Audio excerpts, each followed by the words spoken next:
بسم اللہ الرحمن الرحیم۔ السلام علیکم۔ لیں جی، پشاور ہائی کورٹ سے ایک بڑی خبر سے آپ کو آگاہ کرتے ہیں کہ پشاور ہائی کورٹ نے نہ صرف لا انفورسمنٹ ایجنسیز پاکستان کی جتنے بھی بیوروکریسی ہے اس کے ساتھ ساتھ عدالتی نظام کا بھی منہ کالا کر دیا ہے۔ اس کے بارے میں ہم آگے بات کریں گے۔ پہلے تو میں آپ کو یہ بتا دوں کہ پہلے بھی پشاور ہائی کورٹ کے بہت ہی زیادہ ایسی مثالیں انہوں نے قائم کی ہیں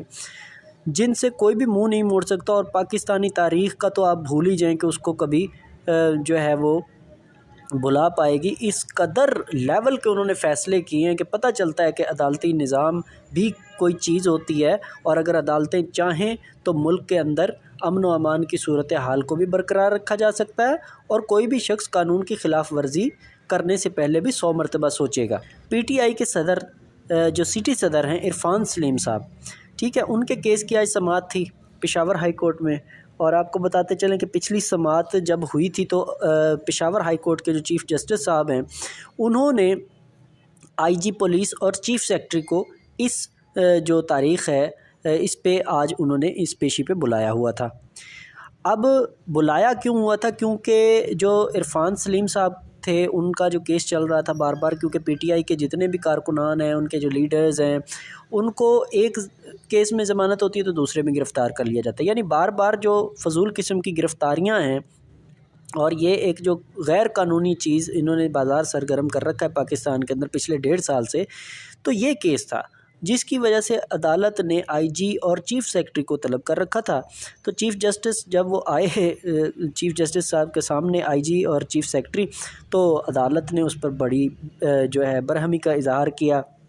اور عدالت نے انہیں کہا کہ آپ انڈر ٹیکنگ دیں تاکہ صوبے میں قانون کی عملداری کو ممکن بنایا جا سکے، تاکہ چادر اور چار دیواری کا لوگوں کی عزتوں کو جو پامال کیا جا رہا ہے پچھلے 1.5 سال میں، ایک تماشا رچایا گیا ہے، ایک ڈرامہ لگا کے رکھا ہوا ہے پورے پاکستان کے اندر، نہ کہیں قانون کی عملداری نظر آتی ہے، نہ کہیں کوئی قانون نظر آتا ہے، بس ہے تو جس کی لاٹھی اس کی بھینس کا کام ہے، اور یہ لاٹھی کس کے ہاتھ میں ہے اور یہ بھینس کس کی ہے پھر یہ بھی پورے پاکستان کو پتہ چل گیا، جو 75 سال میں پتہ نہیں چل سکا تھا۔ خیر، تو ہمارا آج کی کارروائی کے بارے میں ٹاپک ہے، تو اس کے بارے میں مزید میں آپ کو بتاتا چلوں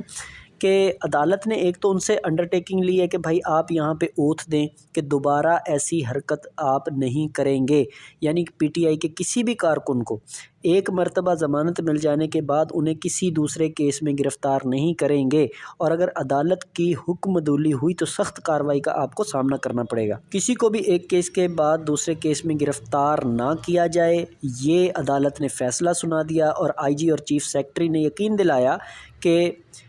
عدالت کا جو حکم ہے اس پر منو ان عمل کیا جائے گا، اور آئندہ ضمانت کے بعد کسی صورت تحریک انصاف کے لوگوں کو گرفتار نہیں کیا جا سکے گا۔ اس کے علاوہ چیف جسٹس نے کہا کہ عدالت میں انڈرٹیکنگ کے بعد اگر خلاف ورزی ہوئی تو سخت سزا دی جائے گی، چاہے پھر وہ کوئی بھی ہو۔ چاہے وہ کوئی بھی ہو کا مطلب آپ سمجھ ہی سکتے ہیں سب لوگ، ٹھیک ہے، کوئی بھی یہاں پہ بیوقوف نہیں ہے، گو کہ ہماری اسٹیبلشمنٹ جتنی بھی ہے وہ یہ سمجھتے ہیں کہ شاید یہ 80 کی دہائی ہے، ٹھیک ہے، اور ایسے یہ چلائیں گے بس چل جائے گا کام، لیکن آپ لوگ ہم لوگوں سے زیادہ اویئر ہیں۔ پھر چیف جسٹس صاحب نے یہ متنبع کیا ہے ان کو کہ بھائی انڈرٹیکنگ کے بعد اگر خلاف ورزی ہوئی تو سخت سزا دی جائے گی، چاہے پھر وہ کوئی بھی ہو۔ کوئی غلط فہمی میں نہ رہے، ہم نہ ہیں تو کسی سے متاثر اور نہ ہمارا تعلق کسی سیاسی جماعت سے، ہم صرف قانون آئین کی عملداری کی بات کرتے ہیں۔ مہذب معاشروں میں قانون کی خلاف ورزیاں نہیں ہوتی۔ بھائی اب یہاں دیکھ لیں قانون کی خلاف ورزیاں کیا ہو سکتی ہیں۔